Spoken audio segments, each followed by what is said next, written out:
자, 이제 오늘은 에베소서 6장 14절입니다. 오늘도 다 자리에서 일어나셔서 한 절이니까요. 에베소서 6장 14절 이 말씀을 두 번 연달아 읽도록 하겠습니다. 에베소서 6장 14절 우리 같이 읽겠습니다. 그런즉 서서 진리로 너희 허리띠를 띠고 의의 호심경을 붙이고, 우리 한 번 더 읽겠습니다. 시작. 그런즉 서서 진리로 너희 허리띠를 띠고 의의 호심경을 붙이고. 아멘. 자리에 앉으시기를 바랍니다. 지난 주일과 어제 월요일 이 두 번에 걸쳐서 하나님의 전신갑주와 관련한 총체적인 설명을 이제 드렸고요. 이제 오늘부터는 이제 이 전신갑주의 6항목, 그걸 이제 하나하나씩 살펴보려고 하는데, 그 첫 번째 항목으로 오늘은 진리의 허리띠, 이 에베소서 6장 14절에 나오는 진리의 허리띠에 대해서 살펴보려고 합니다. 지난주 설교 시간에도 제가 언급해 드렸습니다만, 지금 바울이 하나님의 전신갑주를 입어라 라고 했을 때 이 컨셉을 어디서 따왔는가 하면은 로마 군인들에게서 따왔습니다. 로마 군인들이 전쟁에 나가기 위하여 완전 무장한 상태, 여기에서 이제 착안을 해서 하나님의 전신갑주를 입어라 라는 이 영적인 권면을 이제 만들어 하게 됐는데요. 그렇기 때문에 오늘 살펴보게 될 이 진리의 허리띠에 대해서 이해하려면 그 당시 로마 병사들이 착용하던 그 허리띠가 어떤 용도인지를 잘 아는 것이 중요하다고 생각을 합니다. 그 당시 로마 병사들은 튜닉이라는 옷을 입었는데요. 튜닉은 쉽게 설명을 하면은 이 큰 보자기 같은 거예요. 이 직사각형의 큰 보자기 같은 거라서 이제 목으로 입기 쉽도록 목 부분이 뚫려 있고 양팔을 넣을 수 있도록 양쪽 팔 부분에 이제 구멍을 내놓은 게 이게 튜닉이라는 그 옷인데요. 이렇게 펄럭이는 옷을 입고는 전쟁을 치를 수 없지 않습니까? 그리고 이렇게 펄럭이는 옷을 입고는 훈련을 할 수도 없고요. 그렇기 때문에 로마 병사들은 이 싸울 준비를 할 때 먼저 뭘 해야 됩니까? 이 펄럭이는 튜닝이라는 옷을 고정시키는 거, 이게 가장 먼저 되어야 될 일 아닙니까? 그렇기 때문에 이제 로마 병사들이 이 출전을 앞두고 있다거나 훈련을 앞두고 있다거나 또 싸울 준비가 되어 있을 때 먼저 이 치렁거리는 옷을 고정시키기 위해서 허리띠로 꽉 잡아매는 일을 했어야 한다면은 사도 바울이 여기에서 착안을 해서 가장 먼저 이 튜닉을 펄럭거리는 옷을 무장되지 않은 그 모습을 꽉 조여 매므로 이제 무장하는 것으로 영적 전쟁에 대한 대비가 시작이 돼야 된다. 그 차관으로 제일 먼저 이제 이 허리띠를 동여 매는 것을 이제 강조를 하는데, 중요한 게 뭡니까? 그렇게 몸의 중심을 잡아주어서 싸울 때 민첩하게 움직이는 도구로서의 이 허리띠인데, 그 도구가 바로 진리라는, 진리. 믿는 성도들에게 바로 이 튜닉을 고정시켜주는 역할을 하는 것이 허리띠라면 바로 진리가 바로 그런 역할을 한다는 것입니다. 그런즉 서서 진리로 너희 허리띠를 띠고, 제가 어느 글에 보니까요, 허리띠는 로마 군인들 몸을 구속하지만, 그래야 되는 거 아닙니까? 그래서 그 배가 나온 중년 남자분들은 허리띠를 매면 되게 힘들어요. 막 숨도 잘 안 쉬어지고 몸을 구속하기 때문에. 그 다음 들어보십시오. 허리띠는 로마 군인들 몸을 구속하지만 그것이 이동과 전투에 있어서 그들을 자유롭게 하듯이, 이 참 의미 있는 표현 같습니다.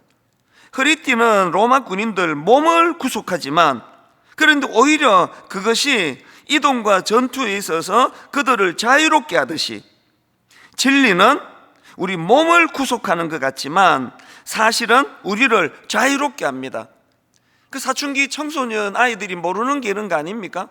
부모가 계속 잔소리하는 그 내용들이 굉장히 자기를 불편하게 하고 자기를 얽매는 것 같다. 그래서 엄마는 왜 자꾸 나를 얽매느냐 하지만 사실은 그게 그 아이를 자유롭게 하는 것들이거든요. 이걸 모르기 때문에 그 철이 없다는 거 아닙니까? 예수 믿기 전에는 너무너무 편하고 좋았잖아요. 무슨 구속이 있었습니까? 내키는 대로 사는데, 막 사는데, 막 바람 부는 대로 막 이 튜닉이 펄럭이듯이 막 펄럭펄럭거리면 막 멋있어 보이잖아요. 근데 예수 믿고 나면은 무슨 구속이 많잖아요. 뭐 이것도 하지 마라, 저것도 하지 마라. 계속 그 로마 군인들을 허리띠로 쪼듯이 막 계속 쪼아대 가지고, 그래서 여러분 그 꽤 많은 분들이요, 특히 남자분들 교회 나오시라고 그러면 65세 이상 되면 나가겠다는 분들이 꽤 계세요. 그 65세까지 마음대로 펄럭이다가 이제 뭐 바람도 안 부는 나이가 되고 할 때 그때 뭐 믿지 뭐. 그분들이 진짜 모르시는 게 바로 이겁니다. 허리띠는 로마 군인들 몸을 구속하지만 그것이 이동과 전투에 있어서 그들을 자유롭게 한다는 것. 진리가 우리 몸을 구속하는 것 같지만 사실은 그 진리가 우리를 자유롭게 한다는 것, 이 사실을 우리가 인식을 해야 된다는 사실입니다. 그래서 저는 14절에 나오는 그런즉 서서 진리로 너희 허리띠를 띠고, 이 말씀을 가지고 이제 두 가지 권면의 말씀을 드리려고 하는데요. 첫 번째 권면이 뭐냐? 진리로 무장하기예요. 진리로 무장하기. 그럼 이런 질문이 가능하지 않겠습니까? 믿는 우리가 잘 싸우기 위해 영적으로 무장해야 될 게 한두 가지가 아닌데, 왜 성경은 가장 먼저 진리로 무장하는 것이 첫 번째인가? 왜 마귀와 대적해서 싸울 때 구비해야 될 게 많은데 이 진리로 무장하는 게 첫 번째일까? 바로 이 질문에 대한 답이 요한복음 8장 44절에 나와 있습니다. 너희는 너희 아비 마귀에게서 났으니 너희 아비의 욕심대로 너희도 행하고자 하느니라. 그는 처음부터 살인한 자요, 진리가 그 속에 없으므로 진리에 서지 못하고 거짓을 말할 때마다 제 것으로 말하나니 이는 그가 거짓말쟁이요 거짓의 아비가 되었습니다. 거짓의 아비 마귀에게 굴복한 사람들의 상태가 어떠한가를 예수님이 지금 강력하게 지적하고 계시는 거 아닙니까? 왜 여러분 우리가 영적인 싸움을 할 때 가장 먼저 진리로 무장해야 되느냐? 내버려두면 제멋대로 펄럭일 수밖에 없는 그 옷을 왜 진리의 허리띠로 무장해야 되느냐? 우리가 싸워야 될 싸움의 상대인 마귀의 속성이 바로 거짓의 아비, 거짓으로 무장됐기 때문에, 여러분 그런 이야기들을 뭐 계속 종종 들으시잖아요. 어둠을 탓하지 말고 한 자루 촛불을 켜라. 어둠을 물리치려고 몸부림치지 말고 빛을 가까이 하라. 거짓의 아비인 사단과 싸우기 위하여 뭐 할 거 없습니다. 진리의 빛을 드러내면 거짓은 힘을 쓸 수 없는 거 아닙니까? 오늘날 여러분 이 가슴 아픈 이 한국교회 상황들, 특히 우리 젊은이들 너무나 쉽게 이단에 넘어가고 너무나 쉽게 지금 세상 유혹에 빠지고, 저희 교회가 지금 성윤리연구소 치열하게 준비하고 있는데요, 성윤리연구소가 하고 싶어하는 목표는 딱 하나예요. 동성애 나쁘다 하지 마라. 동성애 하지 마라. 차별금지법 그거 반대해라. 그러면 애들은 그것만 보고서 이 교회는 이 꼬리타분하고 옛날 생각에 빠져 있다고 동의를 못하는 거예요. 우리 성윤리연구소가 하고 싶은 건 동성애 반대해야 된다, 뭐 차별금지법 반대해야 된다, 이것도 가르쳐야 되지만 더 중요한 거는 진리를 가르치는 거예요. 진리를, 하나님의 말씀을 가지고 진리를 가르치면 참 동성애는 반대해야 되지만 그 동성애자들을 긍휼히 여기시는 주님의 마음을 가지고 우리가 어떻게 무장을 해야 되는지, 어떻게 펄럭이는 이 세상의 이 온갖 유혹하는 문화들을 우리가 견뎌낼 수 있을 것인지, 이런 것들을 총체적으로 만들어주기 때문에 성윤리연구소가 지금 준비하는 그 모든 것들은 진리를 드러내는 거예요. 자녀 교육도 마찬가지라 생각합니다. 이런 점에서 우리가 반성할 것이 있다고 생각하는데요, 이 하나님의 전신갑주 시리즈를 함께 살펴보면서 가장 먼저 해야 되는 반성도 바로 저는 이것이라 생각하는데요, 지금 우리의 믿음이 너무나 우리 감성과 우리 느낌을 의존하다가 보니까 저는 이것도 굉장히 큰 문제라고 생각하거든요. 어느 목사님이 설교를 잘해? 또 어느 목사님 설교가 지루하지 않아? 계속 이렇게 그 어떤 느낌과 감성 위주로 신앙생활을 하다가 보니까 이 진리를 알기 위해 애쓰는 풍토가 너무너무 약한 토양이, 그래서 성경 공부는 재미가 없고 뭐 남이 다 준비해 놓은 거. 사실 여러분, 토요일부터 주일, 또 어제 월요일, 또 오늘 새벽, 제가 생각해 보니까요, 토요일 저녁, 주일 저녁, 월요일 저녁, 이 3일간 토탈 제가 수면 시간이 뭐 10시간도 안 되는 것 같아요. 이렇게 하고 버티는 게 내가 신기해요. 어제는 또 멀리까지 가야 되는 어떤 상황이 주어져 가지고, 뭐 더 쉽게 말하면 희한하게 또 어제 우리 아들이 또 군에 입대를 했습니다. 그래서 그 와중에 또 논산까지 또 데려다 주고 뭐 그 하루를 보냈거든요. 그렇게 하고는 뭐 계속 제가 지금 수면이 뭡니까? 잠을 못 자는 이유는, 그래야 여러분이 은혜를 받으니까. 아니, 내가 좀 맺힌 게 많은 것 같지 않으세요? 남이 준비해가지고 던져주는 그 말씀을 듣는 것도 중요하지만 여러분이 진리에 관심을 가져야 돼요. 이 진리가 뭐냐? 내가 무슨 진리로 무장을 해야 이 펄럭거리는, 이 세상에 너풀거리는 이 로마 군병들의 옷 같은 것들을 묶어줄 수 있을까? 그 청년들도 보면은요, 청년 집회 가보면은, 뭐 연합 집회 가면은 막 대단합니다. 막 요즘은 막 반주도요, 이게 무슨 뭐 가수 공연 반주를 뭐 완전히 저리 가라 할 정도로 실력 있게 반주를 합니다. 그리고 막 2시간 동안 서서 막 땀을 뻘뻘 흘리며 찬양하고 막 울고 막 이게 또 이제 감정이 자극이 돼가지고 막 펄펄펄펄 뛰는데요, 말씀은 몰라요. 막 이와 대적하게 해달라고 막 소리질러 기도하는데, 대적할 무기인 진리가 뭔지를 모르는 거랑 같은 거 아닙니까? 세상에 성경을 몰라도 이렇게 모르는 이런 토양을 바꾸어야 돼요. 그렇기 때문에 우리가 이 진리 되시는 예수님을, 뭐 예수님 자체가 진리 아닙니까? 그리고 그 예수님에 관하여 기록해 놓은 게 성경 말씀 아닙니까? 그래서 우리가 이제 한번, 내가 더 이상 어제 말씀드린 것처럼 뒤로 물러서지 않을 거야. 언제까지 물러서느냐고. 아니, 개하고 또 사단하고 마귀하고 공통점이 그 뒤로 돌았으면 무는 거라 그러는데, 언제까지 내가 밀리겠느냐고요. 뒤꿈치 이제 더 이상 뭐 물릴 데도 없다. 하도 많이 물려가지고 이제는 맞설 거야. 등 보이지 않을 거야. 그렇게 각오를 하신다면 제일 먼저 하실 일이 성경을 손에 드는 거예요. 그리고 진리 되시는 예수님을 궁금해 하세요. 궁금해. 예수님은 어떤 분이시지? 그래서 저는 이 말씀을 준비하는 내내 찬송가 453장입니다. 예수 더 알기 원하네, 크고도 넓은 은혜와, 어쩌려고 음을 이렇게 높게 잡았지? 예수 더 알기 원하네, 크고도 넓은 은혜와 대속해 주신 사랑을 간절히 알기 원하네. 내 평생의 소원, 내 평생의 소원, 대속해 주신 사랑을 간절히 알기 원하네. 2절 가사는 늘 우리가 기억해야 될 메시지를 담고 있습니다. 성령이 누구가요? 성령이 스승되셔서 진리를 가르치시고, 성령이 스승되셔서 진리를 가르치시고, 거룩한 뜻을 깨달아 예수를 알게 하소서. 진리를 안다는 건 예수를 아는 거예요.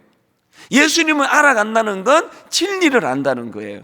그리고 예수님을 알아간다는 것은 진리의 허리띠를 동여매는 것이에요. 이 산만한 너풀거리는 옷을 고정시키고 묶어주는 일을 한다는 거예요. 다른 어떤 무기를 갖추기 전에 가장 먼저 이 진리로 무장이 되어야 된다는 것이 하나님이 사도 바울을 통해서 우리에게 호소하시는 에베소서 말씀이라는 사실입니다. 이런 점에서 저는요, 사도행전 17장 11절 베레아에 있는 사람들은 데살로니가에 있는 사람들보다 더 너그러워서 간절한 마음으로 말씀을 받고 이것이 그러한가 하여 날마다 성경을 상고함으로 그 중에 믿는 사람이 많고 또 헬라의 귀부인과 남자가 적지 아니하나.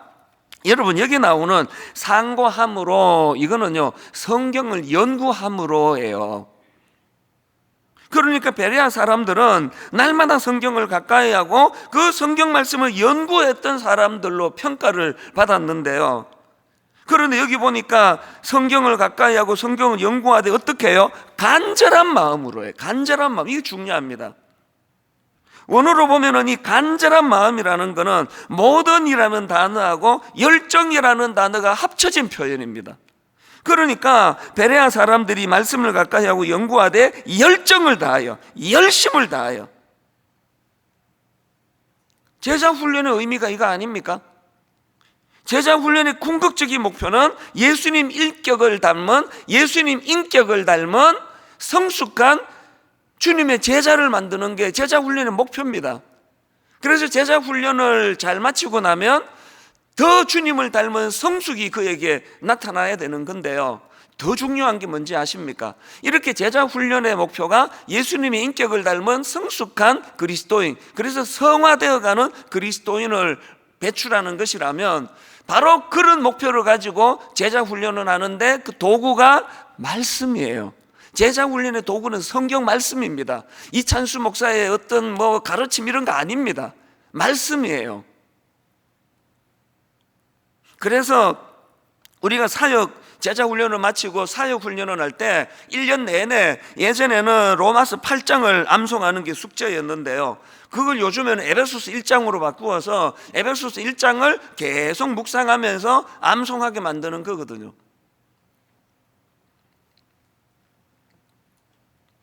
이렇게 베레아 사람들이 말씀을 가까이 하고 열정을 다하여 열심을 다하여 말씀을 묵상하고 연구했는데 중요한 건 결과입니다. 어떤 결과가 일어나느냐? 12절에 보니까 그 중에 믿는 사람이 많고, 전도는요 막 그냥 끌고 나가지고 교회로 그냥 끌고 나오는 게 전도가 아니고요, 우리 안에 말씀이 묵상이 되고 예수 그리스도가 내 안에 충만히 지식에 충만함으로 그분을 알아가면은 당연히 변화가 일어나죠.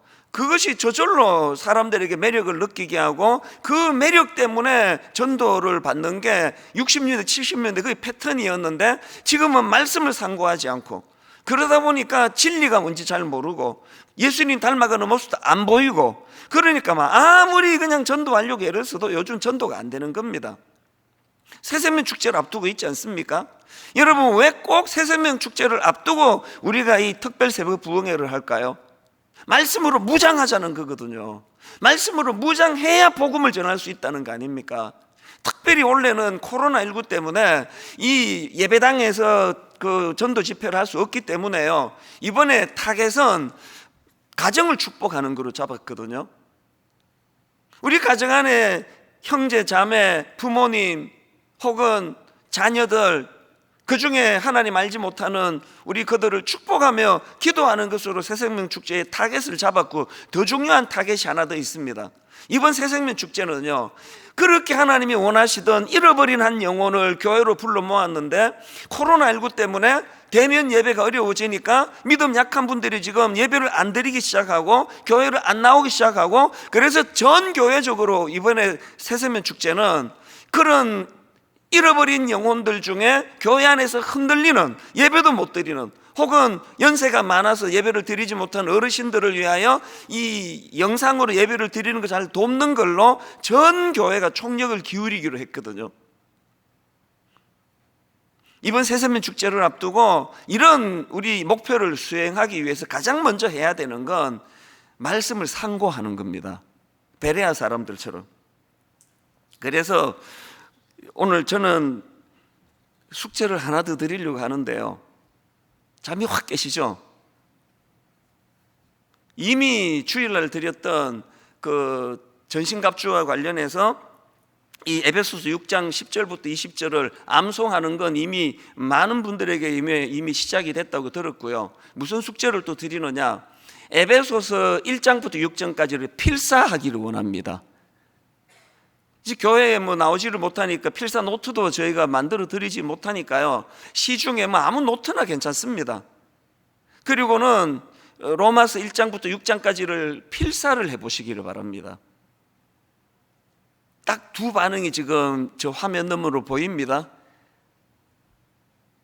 뭘 자꾸 이런 걸 내줘? 이런 표정이 한 분 있고요. 또 한 분은 아무 표정이 없습니다. 어차피 안 할 건데요. 마음을 돌이키시기를 바랍니다. 그래서 암송과 필사의 균형을 통해서 여러분 이제 이 전신갑주로 무장하는 첫 번째가 펄럭거리는 옷을 고정시키는 이 허리띠를 매는 건데, 그 허리띠가 진리의 허리띠라는 거, 그리고 그 진리는 예수 그리스도시고 그 진리 대신 예수 그리스도를 알기 위하여 진리의 말씀이 성경을 가까이 해야 된다. 이 도식을 가지고 이제 오늘부터 여러분 필사, 성경 전체를 필사하라 그러면 내가 욕을 얻어먹겠지만 1장부터 6장까지 6장짜리 아닙니까? 에베소서 필사, 이걸 꼭 이제 이번 기간에 행해내시기를 부탁을 드리겠습니다. 그래서 디모데후서 4장 2절, 너는 말씀을 전파하라. 때를 얻든지 못 얻든지 항상 힘써라. 이 말씀을 전파하라는 말씀의 의미가 뭡니까? 시대가 악할수록 진리가 드러나도록 베레아 사람처럼 말씀을 상고해야 된다. 그런가 하면 두 번째 무기, 진실로 무장하자, 그거예요. 진실로 무장하자. 이 둘의 연관관계가 어떻게 되느냐?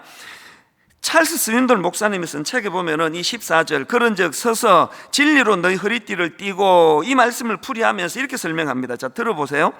진리는 기록된 말씀에 계시된 하나님의 진리를 가리킨다. 이게 앞에서 말씀드린 첫 번째 의미를 여기 담은 거고요. 다시요.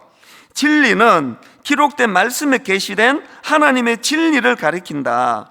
또한 진실한 성품이나 정직성도 여기에 포함된다. 진실한 성품이나 정직성도 여기에 포함된다. 즉 하나님 말씀의 교훈에 부합되는 실천적 삶이다.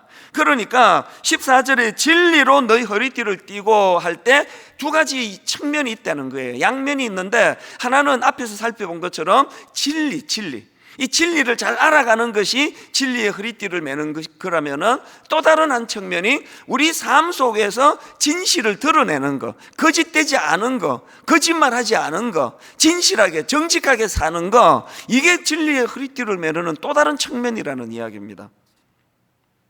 여러분, 우리가 거짓의 아비인 마귀와 싸워 승리하려면 먼저 첫째, 진리로 무장되어야 하지만 그런 이론으로 끝나는 것이 아니라 그것이 우리 삶 속에서 진실된 삶, 거짓되지 않는 삶, 정직한 삶, 이것으로서 이것이 드러나야 된다는 겁니다. 저는 고등학교 영어 교과서에, 그러니까 거의 한 40몇 년 전에 나왔던 영어 교과서 다 잊어버렸지만 신기하게 딱 한 문장은 잊혀지질 않고 내 목회의 중심이 되었습니다. 그게 뭐냐 하니까 Honesty is the best policy. 헬라어 아닙니다. Honesty is the best policy. 종종 이걸 제가 되뇌어요. 정직이 최상의 정책이다. 정직이 최상의 목회다. 우리는 죄성을 가지고 있기 때문에요, 딴 생각하면서 무의식적으로 하면은 운전할 때 저절로 가던 길로 가듯이요, 우리는 그냥 길이 내버려두면 그냥 툭 거짓말이 나와요. 내버려두면 툭 과장이 나와요. 그렇기 때문에 어떻게 해야 돼요? 진리로 무장을 해야 돼.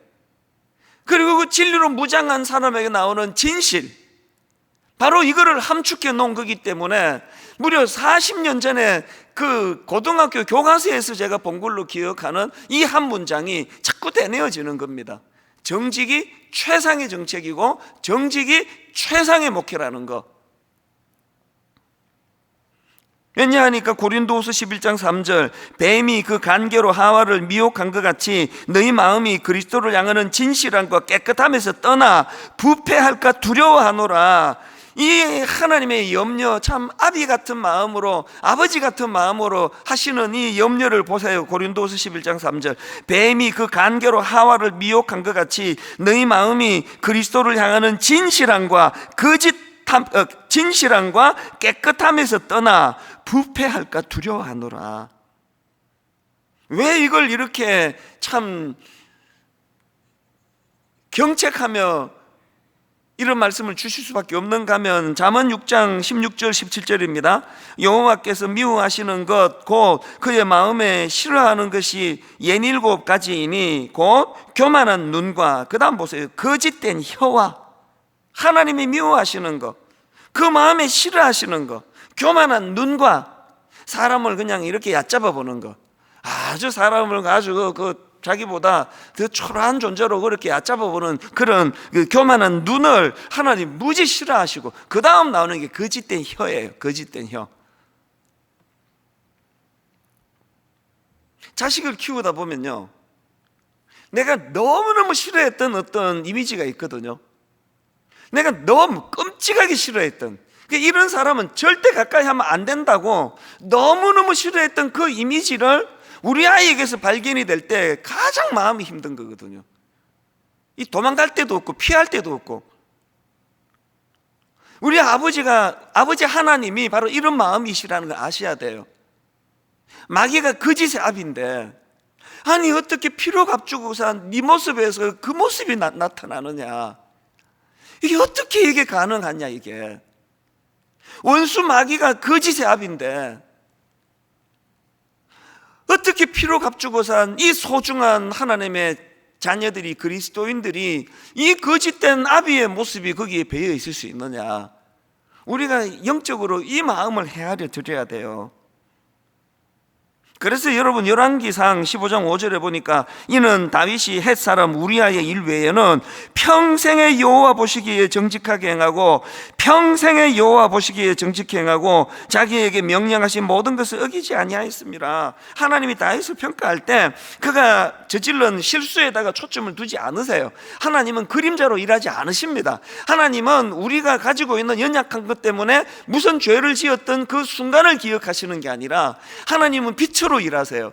하나님은 강점으로 일하세요. 그런데 하나님이 가장 강점이라고 생각하는 다윗의 강점이 뭐냐? 평생의 여호와 보시기에 정직하게 행하고. 에베소서 5장 9절, 빛의 열매는 모든 착함과 의로움과 진실함에 있느니라. 빛의 열매는 모든 착함과 의로움과 진실함에 있느니라. 1만 성도 파송 운동을 선포하고 저를 아끼는 우리 친구 목사님이나 또 동기 선배 목사님들은 계속 저를 위하여 만날 때마다 그런 얘기를 해서 얼마나 감사한지 모릅니다. 목사님이 진짜 기도 많이 한대요. 어제도 한국 교회에서 너무나 중요한 일을, 소중한 일을 하는 목사님과 잠깐 통화를 했더니, 이 목사님, 지금 당신이 하고 있는 일이 얼마나 위험한 일인지 아느냐.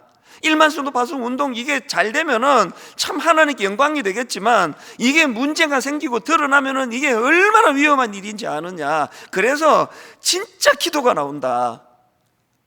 제가 알기로 그분 그 사역의 능력이, 사역의 크기가 크고 일이 많고 뭐 좀 바쁜 분이 아닌데요, 진짜 마음을 담고 기도한다, 그런 말씀을 하시더라고요.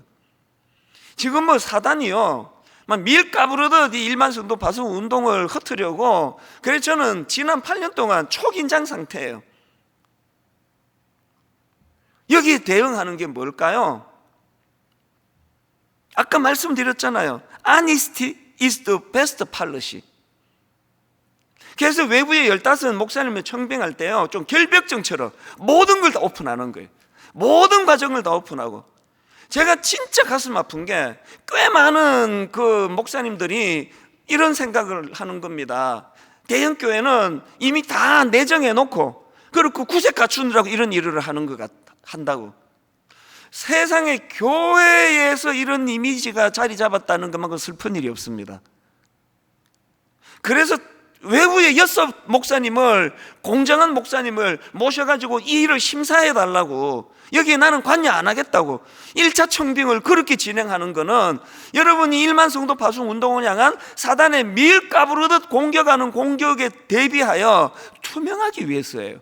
정직하기 위해서예요. 그리고 뭐 결벽증 환자 같아요, 어떨 때 제가. 그러나 저는 이거는 과하면 과할수록 저는 다다익선, 저는 이게 과하면 과할수록 좋은 거라 생각합니다. 왜? 사단은 그 틈새를 노리는데 투명해버리면, 정직해버리면 뭘로 공격하겠냐는 겁니다. 여러분, 다시 부탁을 드립니다. 우리 삶에 있어서 정직이 최상의 정책이에요. 목회를 해보니까 정직이 최고의 목표예요. 최상의 목표입니다. 오해하지 마십시오. 그렇다고 뭐 제가, 분당 우리 교회가 하나님 보시기에 흠도 티도 없다는 얘기 하는 게 아니에요. 아무리 정직하려고 애를 써도 죄성을 가진 인간의 한계로 인해서 참 여러 불순물이 있을 수밖에 없는 인간의 참 연약함이지만, 그러나 이 너풀거리는 이 옷을 이 상태로는 싸울 수가 없다. 진리의 허리띠로 동념해야 된다. 그 허리띠의 소재가 진리다. 이 사실을 늘 기억하셔야 된다는 겁니다. 토마스 풀러라는 목사님이 청교도 목사님인데요, 이분이 참 귀한 명언을 했습니다. 만약 내가 거짓을 말한다면 내가 그것을 책임져야 한다. 만약 내가 거짓을 말한다면 내가 그것을 책임져야 한다. 그러나 진리를 말한다면 진리가 나를 책임질 것이다. 제가 이 말씀을 준비하면서 오래 마음에 머물게 했던 명언입니다. 만약 내가 거짓을 말한다면 내가 그것을 책임져야 한다. 그러나 진리를 말한다면 진리가 나를 책임질 것이다. 결론을 맺습니다. 인터넷에서 찾은 2 이야기를 드리고 이제 오늘 말씀을 마무리하려고 하는데요, 한동대학교를 졸업한 졸업생의 이야기인데요, 제가 한동대에 대해서 이렇게 계속 좋은 이야기를 하니까 그 아들이 한동대 다니나? 이런 분이 계시는데요, 사돈의 팔촌, 제 아는 사람 한동대랑 연관없습니다. 저는 이 한동대학교가 기독교 대학이기 때문에, 진리로 바탕으로 한 학교이기 때문에 그 학교 출신들이 잘 살아내는 게 너무 대견하고 예쁘고 그냥 기쁠 따름이에요. 이번에 제가 발견한 인터넷 글도 이겁니다. 한동대학교 졸업생이 어느 큰 회사에 이제 입사를 하려고 이제 이력서를 내고 그리고 면접 시험을 보는데요, 이제 뭐 결국 인재를 뽑는 게 회사가 살아나는 길이니까요, 뭐 초미의 관심을 가졌나 봅니다. 그래서 그 회사 회장님이 이제 뭐 마지막 인터뷰인지 최종 인터뷰인지 회장님이 직접 인터뷰를 하시는데요, 그 회사 회장님이 이런 질문을 했답니다. 한동대에 나왔는데 한동대에서 4년 동안 배운 게 뭡니까? 그랬더니 그 학생이요, 거침없이 이렇게 말했습니다. 딱 한마디를 말했습니다. 정직을 배웠습니다. 그 회장님이요, 그 한마디, 학생, 그 졸업생 한마디를 듣고 바로 채용을 했다는 겁니다. 이거는 한동대학교 총장님이 늘 자랑하시는 말씀이래요. 기독교 대학에서 4년을 공부했는데 이것도 배웠다, 저것도 배웠다, 저것도 알게 됐다. 그리고 세상을 알아가기 위하여 내가 무슨 뭐 그런 말은 안 하겠지만 권모 술수를 내가 배웠다. 그 기독교 대학 아닙니다. 제가 알기로 지금도 그런지 모르겠는데요, 한동대학교는 놀라운 그 무감독 시험이에요. 여러분 아시죠? 대학교 방문하면은 책상에 빼곡하게 그 컨닝하려고 적어놓은, 요즘은 잘 모르겠습니다. 우리 땐 그랬습니다. 어느 학교를 불문하고 가면은 강의실에 그 빼곡하게 볼펜으로 그 컨닝 페이퍼처럼 써놓은 것들, 이게 제가 다니던 시절의 대학교의 모습이었는데, 한동대학교는 기독교 대학이다, 시험 감독 없다, 양식껏 시험 봐라. 2번째로 제가 발견한 인터넷 글이 뭐냐, 이건 거창고등학교 이야기입니다. 여러분도 아시지만 이 거창고등학교는 제가 알기로 미국의 어느 교회의 후원을 받아가지고 세워진 그런 학교라고 아는데요, 그 당시 인구 5만도 안 되는 작은 농촌 지역에 세워진 거창고등학교가 어떻게 전국적으로 유명하게 되었느냐, 그거는 거창고등학교 직업선택 10계명 같은 거, 월급이 적은 쪽을 택하라, 내가 원하는 곳이 아니라 나를 필요로 하는 곳을 택하라, 승진 기회가 거의 없는 곳을 택하라, 모든 것이 갖추어진 곳을 피하고 처음부터 시작해야 하는 황무지를 택하라, 이 모든 10계명은 딱 한마디로 말하면 복음의 정신으로 모험을 하라는 거예요. 안주하지 말고 모험 정신을 가져라. 이런 기독교 정신으로 고등학생들을 가르치나 전국적으로 소문이 나죠.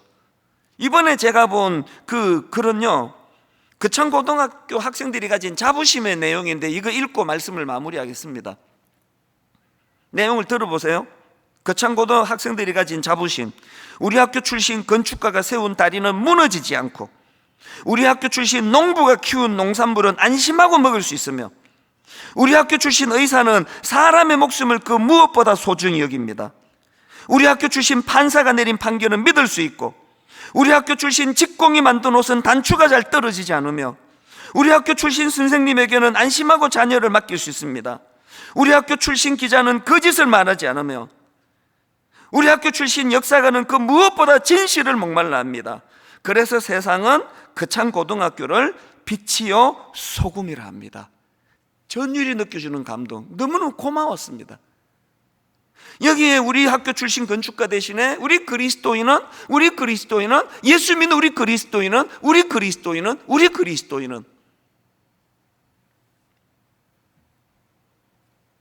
우리 그리스도인이 세운 다리는 무너지지 않고, 우리 그리스도인 출신 농부가 키운 농산물은 안심하고 먹을 수 있으며, 우리 그리스도인 의사는 사람의 목숨을 그 무엇보다 소중히 여깁니다. 우리 그리스도인 판사가 내린 판결은 믿을 수 있고, 우리 그리스도인 직공이 만든 옷은 단추가 잘 떨어지지 않으며, 우리 그리스도인 선생님에게는 안심하고 자녀를 맡길 수 있습니다. 우리 그리스도인 기자는 거짓을 전하지 않으며, 우리 그리스도인 역사가는 그 무엇보다 진실을 목말라 합니다. 그래서 세상은 그리스도인을 빛이요 소금이라고 합니다. 이런 날을 꿈꾸면서 진리의 허리띠로 무장하는 그런 저와 여러분 되시기를 바랍니다. 우리 어제 불렀던 이 찬양을 다시 한번, 세상의 유혹과 시험이 내게 몰려올 때 나의 힘으로는 그것을 이길 수 없네. 오늘 말씀으로 빗대어 말하면, 여러분, 세상의 유혹과 시험이 몰려오는 이 상황에서 나의 힘으로는 정직을 구현할 수 없습니다. 아까 거창고등학교 이거 정직을 하나도 해낼 수가 없습니다. 그렇기 때문에 결론은 은혜를, 진리 대신 예수님, 십자가로 나를 구원해 주셨는데 그 주님의 정직을 닮아가기를 원합니다. 우리 다 자리에서 일어나셔서, 참 마음은 무거운데, 마음은 큰 숙제 하나를 아는 것 같은 비장한데, 그런 하나님 앞에 뜨거운 마음으로 은혜를 구하며, 왜? 내게서 나오는 게 아니기 때문에 우리 한마디 한마디를 은혜를 구하며 찬양하기 원합니다. 세상의 유혹 시험이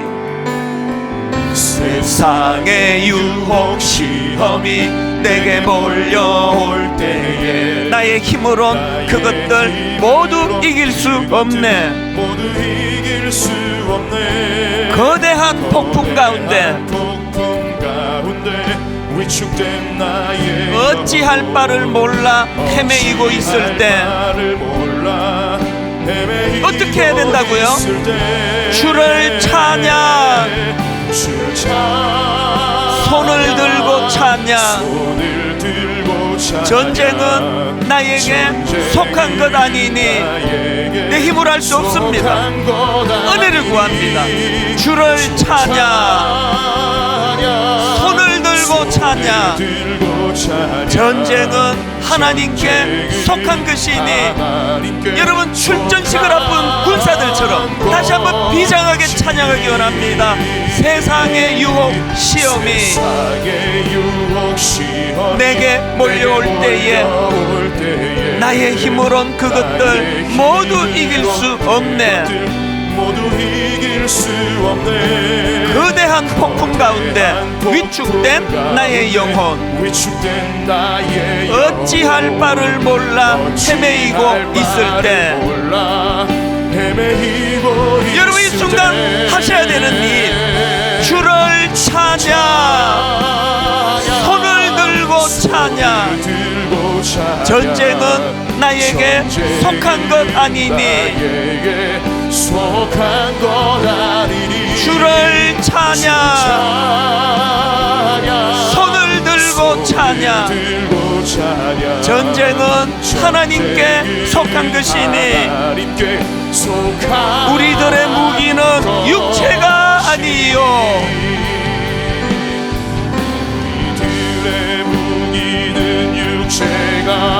그러나 강하오, 참으로 강하오.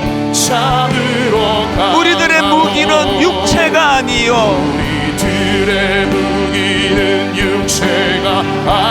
그러나 강하오. 성령 안에서 힘있게 선포하십시오. 견고한 진을 파하는 강력이요, 강한 힘이요, 참으로 강하오. 견고한 진을 파하는 강력이요, 강한 힘이요, 성령 안에서 우리 다시 한 번 더 힘을 얻어 선포합니다. 우리들의 무기는 육체가 아니요 그러나 강하오, 참으로 강하오. 우리들의 무기는 육체가 아니요 그러나 강하오. 왜 강합니까? 성령 안에서, 아멘. 견고한 진을 파하는 강력이요, 강한 힘이요, 참으로 강하오. 견고한 진을 파하는 강력이요